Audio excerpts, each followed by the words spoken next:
Assalamualaikum warahmatullahi wabarakatuh. Halo YouTube. Video kali ini adalah tentang melebur konsentrat ya. Jadi saya banyak sekali mendapati pertanyaan dengan melihat video tungku peleburan yang saya jual, Chopperman ya. Banyak sekali pertanyaan yang dilayangkan ke saya, yaitu apakah tungku saya bisa melogamkan konsentrat yang dia maksud gitu. Jadi pertanyaan ini sulit sekali dijawab karena saya tidak punya dasar, saya tidak punya dalil. Jadi kalau saya jawab bisa, ternyata tidak bisa, saya yang disalahkan. Atau saya jawab tidak bisa, tapi ternyata bisa, ya saya juga yang salah. Jadi begini, dalam urusan emas ini semuanya berdasarkan fakta. Perusahaan besar itu perlu diketahui, itu buka suatu tambang itu bisa bertahun-tahun, dia mulai riset di satu daerah dan mengecek berkali-kali, beratus kali ke laboratorium ataupun laboratorium pribadi. Jadi sekarang kita nggak punya fakta, artinya kita harus mencoba. Tapi begini, jadi kalau pertanyaan itu dilayangkan ke saya tidak tahu asal bahannya bagaimana, pengetesan awalnya ada apa tidak kan. Terus bagaimana cara mengkonsentrasikannya? Jadi paling tidak kita misalnya punya analisa dari lab sebelum dikonsentrasikan, masih raw material. Terus tuh setelah dikonsentrasikan kita punya juga laporan dari lab. Tapi oke lah, sekarang kita tidak memeriksa ke laboratorium sama sekali. Artinya kita harus mencoba. Sederhana jadi harusnya. Tidak bisa beban, itu saya anggap beban pertanyaan itu dilemparkan ke mana saja, nggak bisa. Karena orang yang mau menjawabnya nggak punya dasarnya soalnya kan. Nah gitu. Jadi begini, nomor satu itu tujuan kita apa? Kita mau mendapatkan emasnya atau perak tembaga. Kalau pada range itu artinya kita butuh peleburan yang sudah pasti mencapai di 1200 derajat setidaknya. Gitu kan, nomor satu. Kedua, tentu masalah cara mengkonsentrasikan banyak sekali ya metodenya. Mulai dari sekedar mencuci itu mengkonsentrasikan juga termasuk. Jadi kita bolehlah misalnya anggap dulu nomor satu, saya punya bahan ini banyak ditambang orang. Atau bahan ini sepertinya mengandung emas misalnya. Artinya satu, saya harus punya tungku 1200 derajat paling tidak. Kedua, kita mulai tetapkan konsentrasi nomor satu begini, nomor dua begini, dan seterusnya. Lalu kita coba. Nah, nomor satu tadi, tungku itu sudah pasti harus 1200 derajat. Nomor dua, asumsi kita berhasil mengkonsentrasikan ini pasti ada metal yang membiji, walaupun belum menjadi emas murni tentunya. Bisa saja seperti itu kan. Yang lebih murni bisa saja, tapi anggap saja kita melebur sesuatu yang masih jauh dari murni kan. Lalu saatnya sekarang kita harus melebur. Nah ini masalah konsentrasi lagi, ini kita tidak punya laporan dari lab. Konsentrasi tipe 1 kita sudah masukkan ke lab atau belum, oke lah sekarang.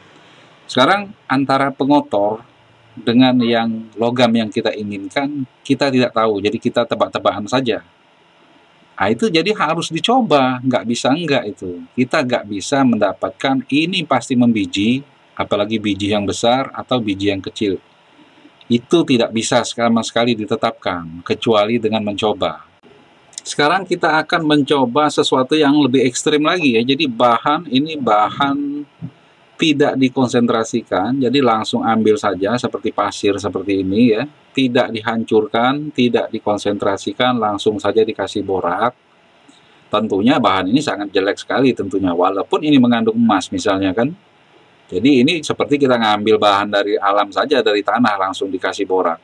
Nah, tetapi saya ingin menunjukkan bahwa jika cukup logamnya di antara pengotor, itu dia akan terjadi pembijihan. Asal syarat temperatur tadi, memang dianya rata. Misalnya saya tujuannya nih mau ngambil emas perak tembaga, artinya di 1200 saya yakin ini tercapai, maka dan logamnya mencukupi walaupun sedikit sekali, itu akan terjadi pembijihan. Begitu. Dan jika setelah terjadi pembijian kita ketahui dia membiji, apalagi kita konsentrasikan. Dalam proses pada video ini benar-benar sembarangan saja ya. Jadi tidak dihancurkan, tidak dikonsentrasikan, terus boraknya ini termasuk sedikit, jadi hasil peleburan itu sangat kental masih ya. Ini sebaiknya lebih baik lebih encer dianya. Ini mengenai feeling saja, jadi tidak ada ukuran pastinya dari satu bahan dengan borak harus sekian, nggak ada.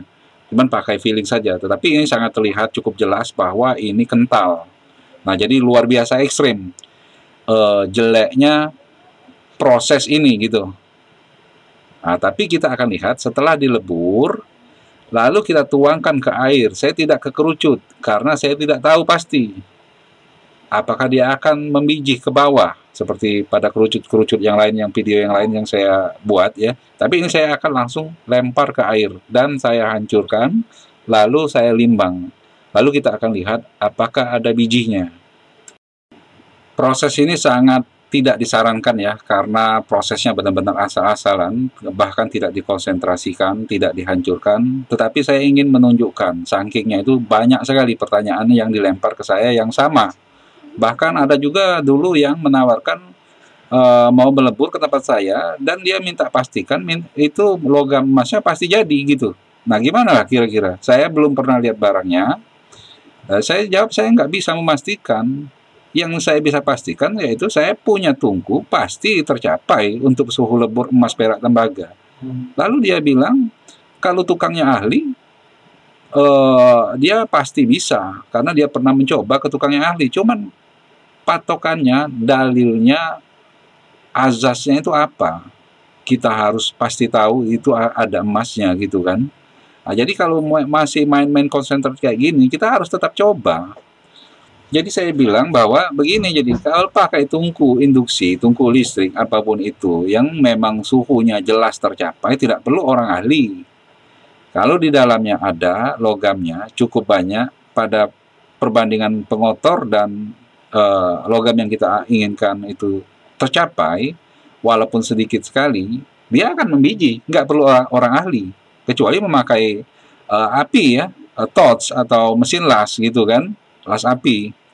Nah, itu memang perlu orang yang ahli. Tapi kalau memakai tungku listrik, itu apalagi tungku induksi yang rata-rata jauh di atas 1200 derajat Celcius, ya nggak perlu ahli. Tinggal beli tungkunya langsung terjadi pembijian. Nah ini terlihat waktu saya aduk, ini terlihat sekali ya bahwa ini masih kental. Saya akan tambahkan sedikit saja borak lagi. Saya ragu ini apakah dia akan membiji. Tetapi ini dari pasir kata orang yang mengandung emas. Nah gitu, saya tambahkan sedikit lagi saja borak, tetapi masih kental ya. Jadi kita bermain pada metode yang ekstrim, luar biasa jelek metodenya. Tetapi jika pun terjadi pembijian, tentunya ini akan semuanya bercampur. Paling yang warna-warna tembaga yang kuat berbentuk seperti tembaga. Walaupun belum tentu tembaga murni ya, pasti ada peraknya, mungkin ada emasnya, juga besi. Pada tungku induksi rata-rata waktu yang dibutuhkan antara 5 menit ya, sampai 10 menit, bahkan kadang-kadang 3 menit. Nah ini kita langsung celupkan saja ke air. Saya tidak menuangkannya ke koi atau tatakan yang kerucut ya, karena saya tidak tahu pasti. Dan saya tidak yakin juga bijinya cukup besar untuk menerobos ke bawah. Jadi langsung saja saya celupkan ke air, lalu kita akan hancurkan. Setelah dihancurkan, maka saya akan limbang. Karena ini tidak ada pengkonsentrasian, jadi ini pasti luar biasa kotornya dan logam pembijiannya tidak banyak yang bisa menyatu. Misalnya, jika dikonsentrasikan dianya di antara logam itu menyatu sampai 50 kali misalnya, mungkin di sini mungkin 2 kali atau 3 kali, jadi biji-bijinya tentunya akan lebih kecil daripada dikonsentrasikan. Jika dikonsentrasikan maka kita akan mendapati biji yang lebih besar tentunya ya. Nah ini sudah cukup ya, lumayan dilimbang, sudah banyak yang ringan-ringan terbuang. Ini pada video seperti berwarna putih ya. Tapi kita akan lihat di bawah mikroskop. Apakah ada grup-grup seperti emas, perak, tembaga ya. Pada kejadian pelimbangan ini saya melihat ada titik yang agak besar, cuman saya tidak ketemu lagi sebetulnya. Karena sulit sekali untuk mengambil gambar atau video ini ya. Jadi kita akan lihat sesuatu yang bulat-bulat saja ya, yang kita curigai. Saya tidak bisa menangkap warnanya ini sebetulnya dengan jelas ya. Karena pantulan cahaya dari lampu mikroskop ya. Nah, ini yang bulat-bulat di tengah. Yang bulat sempurna ya, artinya itu pembijian. Warnanya merah ya. Merah seperti tembaga.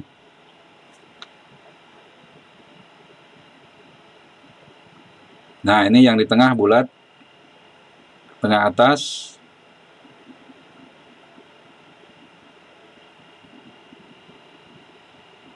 Nah, bulat di tengah.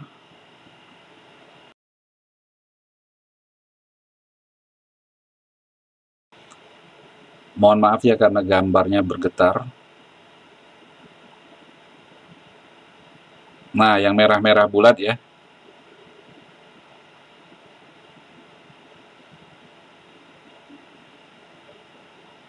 Nah, juga ada yang kuning ya. Yang sudah teksturnya seperti logam. Jadi demikian saja. Terima kasih telah menonton video ini. Assalamualaikum warahmatullahi wabarakatuh.